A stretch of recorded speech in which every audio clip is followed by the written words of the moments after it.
Good morning students, welcome to gadget learning channel. आज की इस वीडियो में मैं क्लास 7 के जो 7th, 8th एंड 9th सम है बेटा वो कंप्लीट करवाने जा रही हूँ। अगर टाइम बचे तो 10th भी करवाने की कोशिश करूंगी।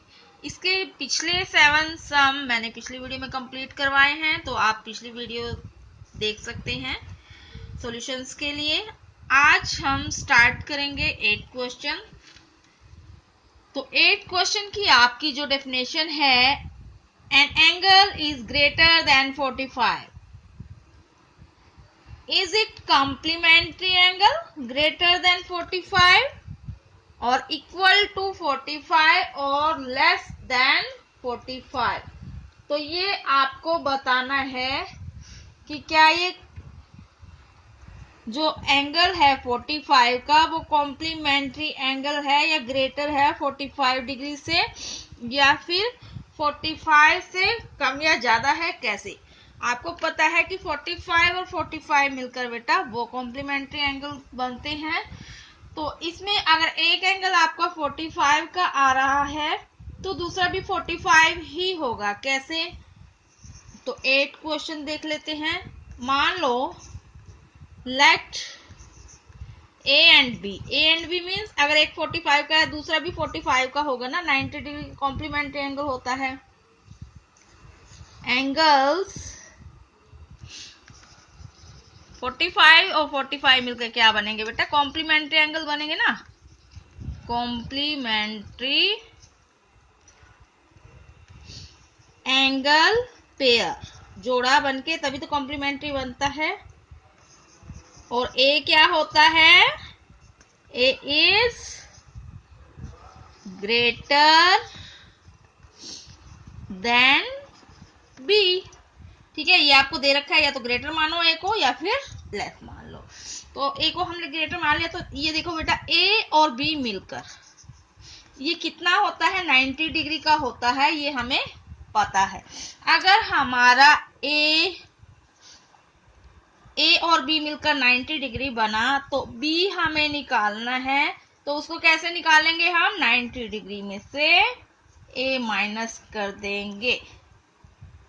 ठीक है, तो इसका मतलब हमें क्या पता चल रहा है कि B will be lesser than 45।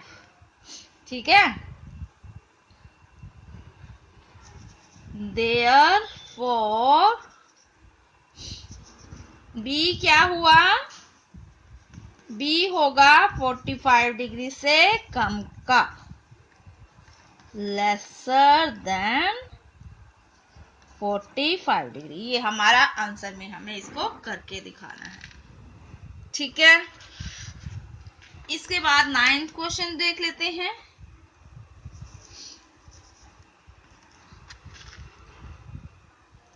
तो भी हमारा क्या होगा इस क्वेश्चन में? कम होगा 45 से। 9th क्वेश्चन में क्या दे रखा है? इन द एडजॉइंग फिगर आपको सिर्फ बताना है कि 1 एडजेसेंट टू 2 है या नहीं। यस और नो में इसका आपने आंसर देना है।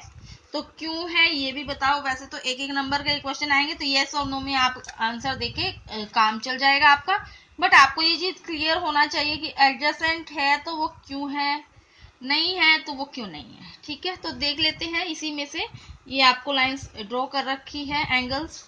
तो इसमें आपको पूछा गया है 1 इज एडजेसेंट टू 2। ये आपका 1 है और ये आपका 2 है। तो ये आपको बताना है कि ये एडजेसेंट है। तो इसमें आपको एडजेसेंट कब होता है बेटा? जब आपके एंगल्स क्या होते हैं?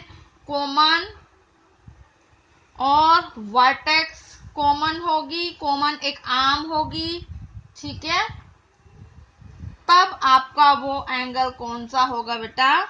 Adjacent angle. क्या क्या होना चाहिए? आपकी कॉमन वर्टेक्स होनी चाहिए। तो सबसे पहले वर्टेक्स देख लेते हैं। ये वर्टेक्स 6 की है और ये 2 की है, ये 1 की है, ये 2 की है। तो हमें पता चल रहा है कि वर्टेक्स इनकी कॉमन हो गई। ठीक है, और दोनों की आर्म्स तो कॉमन नहीं है। ठीक है, इसकी आर्म्स ये है, ये है। और क्या है? ये जो ओ हमारा ओ ए यहां से दे रखा है और ओ ई, ये और ये दोनों क्या है, एक दूसरे के समांतर ही है और either side of the common arm है। ठीक है, ये दूसरी साइड एक एंगल की बन रही है और एक एंगल की दूसरी आर्म बन रही है। तो इसका आंसर आपका किस में आ जाएगा, यस में आ जाएगा। क्यों आया बेटा यस में, because they have common vertex. कौन सी है कॉमन वर्टेक्स, ये एक्स पॉइंट से जो हमारा शुरू हो रहा है। ठीक है, और कॉमन आर्म भी है, ओ सी इसमें कॉमन है। देखो बेटा इस एंगल में भी आपका ओ सी है और इस एंगल में भी। ठीक है, वर्टेक्स भी कॉमन है और ये आपकी जो आर्म है ये भी कॉमन है। तो ये हमारा यस में आया। इसके बाद इसका सेकंड पार्ट 9th क्वेश्चन का, is O A C adjacent. O A C देख लेते हैं पहले कौन सा एंगल है, ओ ए सी ये है, और ओ ए ई, ओ ए ई ये और ये यहां से, क्या ये भी एडजेसेंट है तो क्यों और नहीं है तो क्यों। तो सबसे पहले इनकी जो वर्टेक्स है ओ ए सी ये है और ओ ए ई यहां तक है, तो ये क्या है, वर्टेक्स कॉमन नहीं है और कॉमन आर्म ओ ए है इनमें। ठीक है, बाकी कॉमन नहीं है, तो इसमें क्या आएगा, नो आंसर आ जाएगा आपका। ठीक है, क्योंकि इसमें वर्टेक्स भी कॉमन नहीं बैठ रही बेटा। ठीक है, तीसरा आपका है, do C O E and E O D from a linear pair. आपको बताना है कि सी ओ ई और ई ओ डी क्या ये लीनियर पेयर हैं। अब सी ओ ई और सी ओ डी ये स्ट्रेट है और ये ऐसे हैं, तो क्या ये लीनियर पेयर है, क्योंकि इनकी जो वर्टेक्स है वो एक ही है बेटा। ठीक है, ये इधर से और ये इधर से, तो वर्टेक्स भी कॉमन है और इनकी आर्म भी कॉमन है और बाकी भुजाएं कोई भी बराबर नहीं है और एक दूसरे के अपोजिट इसकी लाइंस है। तो इसको आप यस दे सकते हो, वर्टेक्स कॉमन हो, अगर एक लाइन आर्म कॉमन हो, एक आर्म कॉमन हो तो क्या हो जाता है बेटा, लीनियर पेयर में आ जाता है। तो इसमें आपका आंसर क्या जाएगा, यस जाएगा। इसके बाद आपका है fourth part, R B O D and D O E supplementary. Supplementary means वही 180 डिग्री पर बने हुए हैं। तो बी ओ डी देख लो कौन सा है, बी ओ डी ये हो गया और डी ओ ए तो ये हो गया बेटा। तो ये तो आपको दिखाई दे रहे हैं कि 180 की उसके वर्टेक्स पे बने हुए हैं, तो इसमें भी आपका आंसर क्या आ जाएगा, यस आ जाएगा। क्यों, ये आपको पता चल ही गया होगा कि ये दोनों सप्लीमेंट्री लाइंस पे ही हैं और इनमें क्या क्या है बेटा, कॉमन वर्टेक्स भी है और नॉन कॉमन आर्म्स भी है और एक दूसरे के विपरीत भी है। ठीक है, तो ये चीजें आपको देखनी है। एक आर्म कॉमन होता है तो चलता है, बाकी सभी आर्म्स नॉन कॉमन होनी चाहिए। इसके बाद फिफ्थ है जो आपका, is one vertically opposite to 4 angle 4। अब 1 ये है बेटा और ये 4 है, तो ये भी आपको क्लियर हो रहा होगा कि एंगल आपका अपोजिट है या नहीं। इसके बिल्कुल अपोजिट में है, आपको देखने से ही ये पता चल जाएगा। ठीक है, और क्या हो रहा है, इसमें इंटरसेक्शन हो जाता है straight lines, two straight lines के जरिए। ए बी और सी डी जो है, ये ए बी और सी डी क्या हो रही है, एक दूसरे को एक बिंदु पर काट रही है ना, टू स्ट्रेट लाइन का, इसलिए ये अपोजिट बने हैं ना। तो इसमें आपका आंसर बेटा क्या जाएगा, यस जाएगा। ठीक है, तो ये चीजें आपको थोड़ा ध्यान से समझनी थी। एक पार्ट और है इसका, 6th part, what is the vertically opposite angle of angle 5। ये बेटा एंगल 5 आपका दे रखा है, इसका आपको वर्टिकली अपोजिट बताना है। तो वर्टिकली अपोजिट इसका कितना बनेगा, ये सामने वाला, तो देखो बेटा ये 5 है, इसका सामने वाला देखो बेटा COB। तो आपको यस में आंसर देना है इसका भी। उसने पूछा है कि कौन सा है, तो कौन सा है, तो इसमें यस और नो में देने की बजाय आप एंगल का नाम लिखो कि angle COB is vertically opposite of 5। तो ठीक है, ये आपका 9 क्वेश्चन बेटा सॉल्व हुआ। उम्मीद करती हूँ आपको क्लियर हो गया होगा।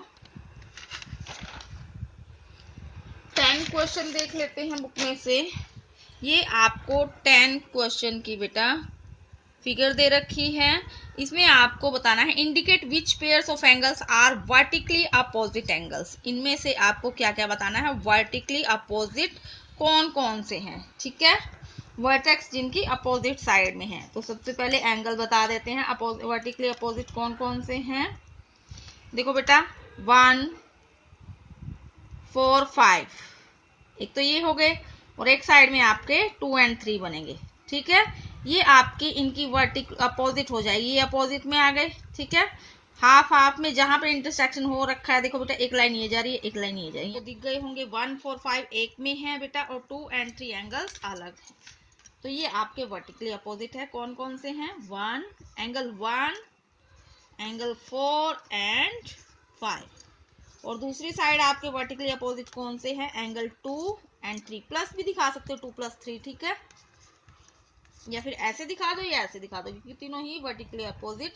क्योंकि लाइन का जो इंटरसेक्शन हो रहा है बेटा, ये देखो एक लाइन ये है, ये यहाँ पे आधी दिखा रखी है, ऐसे जाएगी अगर इंटरसेक्शन करे, ठीक है। तो क्यों है ये 1 4 5 and 2 + 3 are vertical opposite angles, as they are form due to the intersection of 2 straight lines. ये स्ट्रेट लाइंस जा रही है और इनका जो इंटरसेक्शन है वो उसी पर ये बने हुए हैं, ठीक है।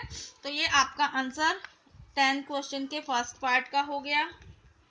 अब 10 का सेकंड पार्ट देख लेते हैं बेटा। सेकंड में उसने पूछा है लीनियर पेयर्स, इसमें से कौन कौन से हैं। लीनियर पेयर देख लीजिए। लीनियर पेयर 1 5 4, क्योंकि इनकी कॉमन वर्टेक्स है, ठीक है। बाकी आर्म्स इनकी कोई भी इक्वल नहीं है, और अपोजिट साइड की जो इनकी ये आर्म्स हैं वो इक्वल भी नहीं है। तो आपको इसमें से कौन कौन से बताने पड़ेंगे बेटा। 1 हो गया, 5 एंड 4, ठीक है। ये लीनियर पेयर है जो एक ही लाइन पर आपके बने हुए हैं। कॉमन वर्टेक्स है इनकी और नॉन कॉमन आर्म्स है, ठीक है। आर्म्स सबकी अलग अलग है, बस कॉमन वर्टेक्स है। तो ये कौन से आपके पेयर हुए, लीनियर पेयर्स, ठीक है। ये आपका बेटा 10th क्वेश्चन सॉल्व हुआ। लास्ट 11 क्वेश्चन और देख लेते हैं, फिर इसके 3rd क्वेश्चन बचेंगे, वो नेक्स्ट वीडियो में सॉल्व कर लेंगे। Question number 11, in the following figure is one adjacent to give angle to give reasons। आपको 1 और 2 ये एंगल्स दिख रहे होंगे, और आपको ये बताना है बेटा कि क्या ये एडजेसेंट है। तो एडजेसेंट कब होता है बेटा, जब आपकी ये जो वर्टेक्स है ये भी इधर होती तब ये एडजेसेंट कहलाते हैं, ठीक है। अब ये एक दिशा में है, ये दूसरी दिशा में है, तो इसमें आपका आंसर क्या आ जाएगा। आई थिंक आप समझ गए होंगे। तो angle 1 and angle 2 are not adjacent। आपका 9 में आंसर आया। क्यों नहीं है कॉमन, इनकी वर्टेक्स ही कॉमन नहीं है बेटा, ठीक है, because their vertex is not common. अगर इधर होती तो वो वर्टेक्स कॉमन उसमें आ जाती, ठीक है। तो इसका आंसर भी आपका किस में आया, 9 में आया। तो आपके ये 11th क्वेश्चन तक कंप्लीट हुए। स्टूडेंट्स, अगर आपको मेरे द्वारा करवाए गए सम अच्छे से क्लियर हो रहे हैं, समझ में आ रहे हैं, तो वीडियो को लाइक व शेयर जरूर कीजिए। चैनल को सब्सक्राइब करने के लिए घंटी का बटन अवश्य दबाएं। वीडियो देखने के लिए आपका बहुत बहुत धन्यवाद। मिलते हैं नेक्स्ट वीडियो में 5.1 एक्सरसाइज के कुछ लास्ट सम लेकर। तब तक के लिए जय हिंद, वंदे मातरम।